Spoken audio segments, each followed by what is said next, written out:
अभिवादन स्वीकार करिए अवधेश कुमार का। दोस्तों, आज के इस वीडियो का विषय कुछ अलग होने वाला है। कई लोगों ने हमें मेल किए हैं कि सर शेयर मार्केट के बारे में भी पढ़ाइए। दोस्तों, कई लोगों की जिज्ञासा होती है कि वो शेयर मार्केट को पढ़ें और समझें। मित्रों, अब तक हम लोग IC38 के बारे में पढ़ते आ रहे हैं, लेकिन अब हम लोग IC38 के साथ साथ शेयर मार्केट के बारे में भी पढ़ेंगे और समझेंगे। हर वीडियो की तरह मेरा ये प्रयास रहेगा कि हम आपके ही शब्दों में कॉन्सेप्ट को समझाएं, ताकि आप कठिन से कठिन शब्द या वाक्य को आसानी से समझ सकें और कॉन्सेप्ट को भी बहुत अच्छी तरीके से समझ सकें। फिर भी अगर कोई शब्द या वाक्य आप नहीं समझ पाते हैं तो आप कमेंट बॉक्स में लिखें, हम पुनः उसको समझाने का प्रयास करेंगे। तो चलिए अब शुरू करते हैं पढ़ने लिखने का सिलसिला। दोस्तों, इस वीडियो में हम लोग कुल 5 टॉपिक पर चर्चा करेंगे। पहला टॉपिक रहेगा कि शेयर क्या है। दूसरा टॉपिक रहेगा शेयरों के लेन देन की प्रक्रिया कैसी होती है। तीसरा टॉपिक है शेयर क्यों जारी किए जाते हैं। चौथा रहेगा शेयर कितने प्रकार के होते हैं। पांचवा और अंतिम टॉपिक हम लोग का रहेगा इक्विटी शेयर और प्रेफरेंस शेयर में क्या अंतर है।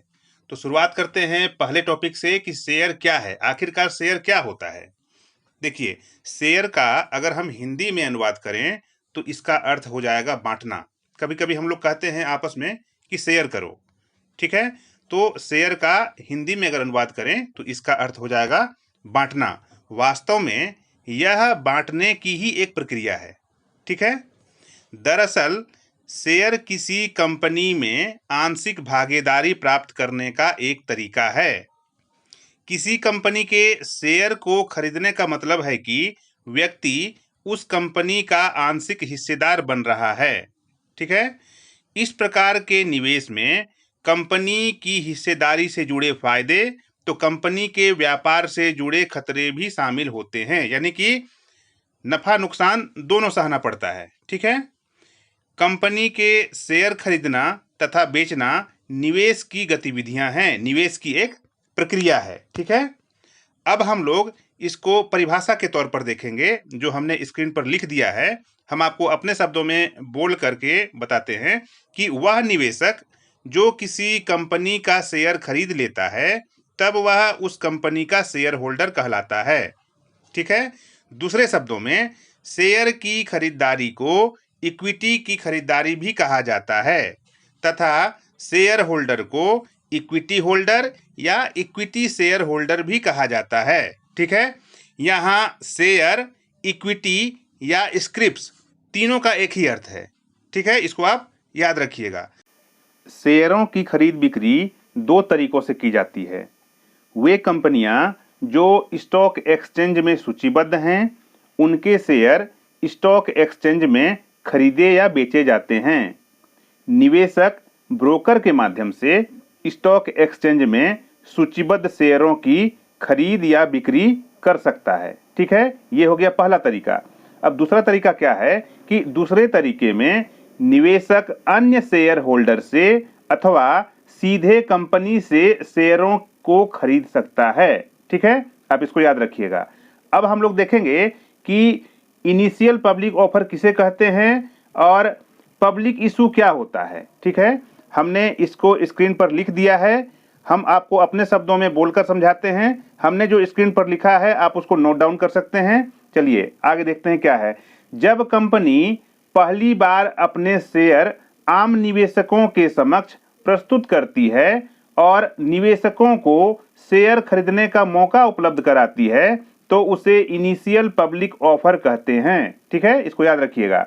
उसके बाद आने वाले सारे ऑफर पब्लिक इशू कहलाते हैं, ठीक है। यहाँ 2 पॉइंट हमने लिखा है, आप चाहें तो इसको याद रख सकते हैं या कॉपी में आप नोट डाउन कर सकते हैं। हम लोगों ने अब तक 2 टॉपिक पर चर्चा की कि शेयर क्या होता है और शेयरों के लेन देन की प्रक्रिया कैसे होती है। अब हम लोग आते हैं तीसरे टॉपिक पर कि शेयर क्यों जारी किए जाते हैं। शेयर क्यों जारी किए जाते हैं, इसका सिंपल कारण है कि कंपनी को अपने बिजनेस के लिए बड़ी मात्रा में धन की आवश्यकता होती है, ठीक है।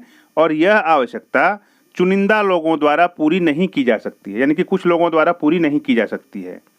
अतः कंपनी अपना बिजनेस फैलाने तथा व्यापार चलाने के लिए कॉरपोरेट स्ट्रक्चर बनाकर बड़ी संख्या में लोगों को शामिल कर उन्हें शेयर बेचती है तथा पूंजी हासिल करके अपने उद्देश्यों को पूरा करती है।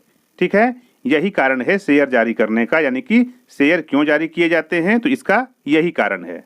ठीक है, अब हम लोग आते हैं चौथे टॉपिक पर कि शेयर कितने प्रकार के होते हैं। भारत में निवेशकों को दो प्रकार के शेयर विकल्प उपलब्ध हैं। पहला इक्विटी शेयर, जिसको साधारण शेयर या ऑर्डिनरी शेयर भी कहते हैं। दूसरा प्रेफरेंस शेयर। ठीक है, अब हम लोग पहले देखेंगे कि इक्विटी शेयर या साधारण शेयर क्या होता है। तो इसको हम लोग समझेंगे कि प्राइमरी या सेकेंडरी मार्केट से निवेशक जो शेयर हासिल करता है वह साधारण शेयर कहलाता है। ठीक है, इस प्रकार का शेयर धारक कंपनी का आंशिक हिस्सेदार होता है तथा कंपनी के नफे नुकसान से जुड़ा रहता है। साधारण शेयर धारक ही इक्विटी शेयर होल्डर होते हैं। शेयरों के अनुपात में कंपनी पर इनका मालिकाना अधिकार होता है। ठीक है, अब हम लोग जानेंगे कि प्रेफरेंस शेयर क्या होता है।